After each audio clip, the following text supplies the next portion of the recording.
More death and destruction in Ukraine.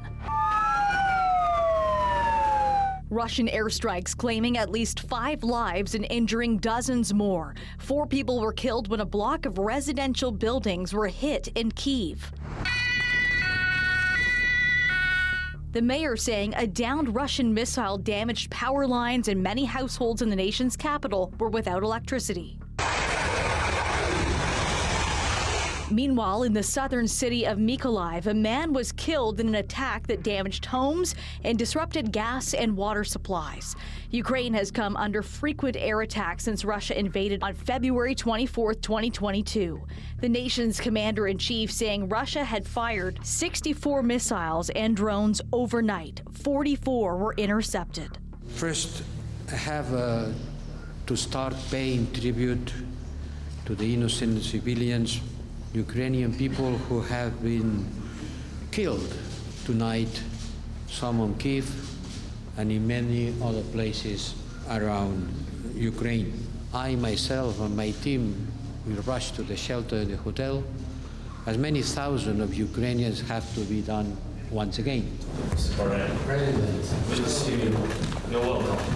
European Union Foreign Policy Chief Josep Borrell discussed EU military and financial support today with Ukrainian President Volodymyr Zelensky during his 4th visit to Kyiv, and it comes at a crucial moment in the war.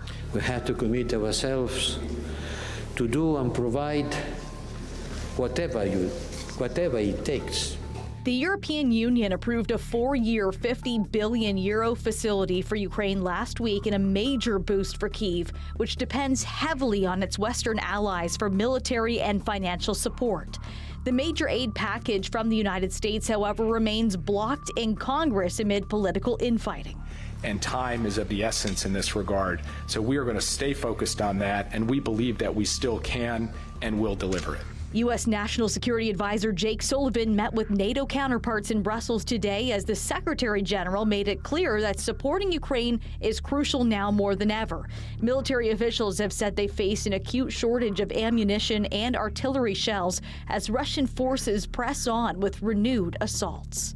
It is vital that the United States Congress agrees on continued support for Ukraine in the near future.